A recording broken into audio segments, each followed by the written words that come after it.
Malaria और dengue को लेकर स्वास्थ्य विभाग पूरी तरह से अलर्ट है। राहत की बात यह है कि वर्ष 2024 में अभी तक एक भी मलेरिया में डेंगू का केस नूह जिले में सामने नहीं आया है।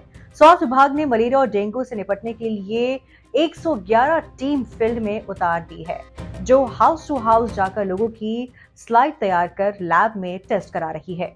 Doctor Vikram deputy civil surgeon ने बताया कि वर्ष 2022 में 2 केस और बीते साल वर्ष 2023 में 5 केस मलेरिया के सामने आए थे।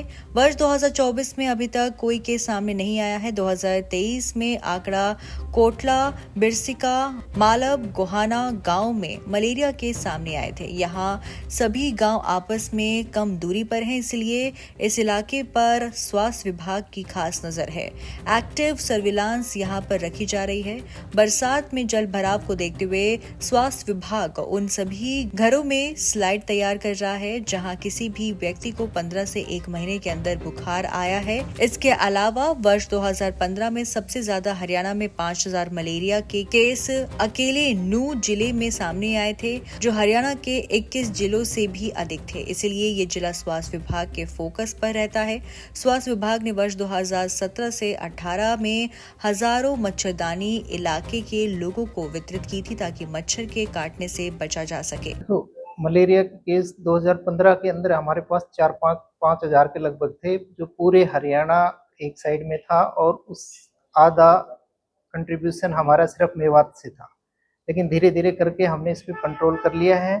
पिछली साल सिर्फ 5 केस आए थे, उससे पिछली साल सिर्फ 2 ही केस आए थे। और ये 5 केस सिर्फ ज़्यादा वो नहीं है। एक अकेड़ा गांव है, एक केस अकेड़ा में था, एक कोटला में था, एक बिरसिका में था, एक मालब में था, और एक ये है गोहाना।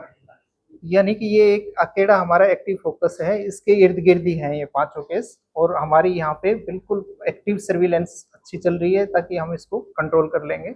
हाँ, मच्छरदानी तो हमारे 2017-18 के अंदर वितरित की गई थी। अभी ऐसा कोई प्रोविजन आया नहीं है। इसके अलावा उन्होंने ये भी कहा कि न केवल 111 टीम में मलेरिया की जांच कर रही है, आशा वर्कर की हेल्प भी ली जा रही है।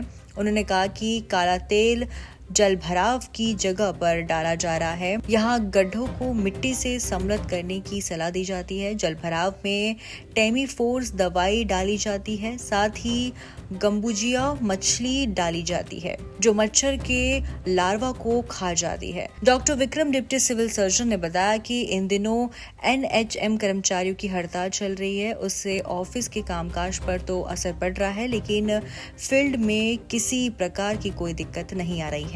बरसात का मौसम है, पानी पूनी बहुत ज्यादा इकट्ठा हो गया है। इससे बचने के लिए हमने 111 टीमें लगा रखी हैं।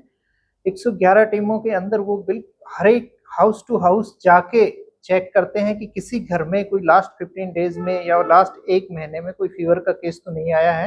अगर आया हो तो वो उसकी स्लाइड बनाते हैं, और स्लाइड बना के हम लैब में टेस्ट करते हैं। और बाई चांस जहाँ पे हमारे मेल वर्कर नहीं है वहाँ हम RDT से टेस्ट करते हैं, आशा वर्कर की हेल्प ले लेते हैं। जहाँ पानी भर जाता है तो हम ये हिदायत देते हैं कि लोगों को उसमें मिट्टी वगैरह डाल दें पानी, ताकि पानी ना भरे। लेकिन फिर भी उसके अलावा पानी कुछ ज़्यादा हो जो मिट्टी वगैरह नहीं डाल सकते, और जो हमारे डोमेस्टिक यूज़ का नहीं है, तो उसके अंदर हमारे पास दवाई होती है टेमीफोस, वो हम डाल देते हैं। और जो डोमेस्टिक यूज़ के हैं उसके लिए हम एक हमारे पास गंबूजिया फिश है, तो वो गंबूजिया फिश छोड़ देते हैं जो मच्छर के लार्वा को खा जाती है, तो उसमें पनपने ही नहीं देते हम। NHM की जो है आजकल मलेरिया भी NHM के अंडर आता है, तो जो स्टाफ हैं, जो हमारे काम करने वाले वर्कर हैं, वो भी NHM के अंडर आते हैं, तो इसलिए थोड़ा बहुत काम हमारा इस पर कर रहे हैं। लेकिन जो ये हमारा सिर्फ डिस्ट्रिक्ट हेडक्वार्टर पे होता है, फील्ड के अंदर इतना ज्यादा वो नहीं है। कुल मिलाकर बरसात के सीजन को देखते हुए स्वास्थ्य विभाग मलेरिया और डेंगू से निपटने के लिए हर संभव प्रयास कर रहा है। राहत की खबर यह है कि अभी तक एक भी केस जिले में सामने नहीं आया है। स्वास्थ्य विभाग ने लोगों से भी सहयोग की अपील की है।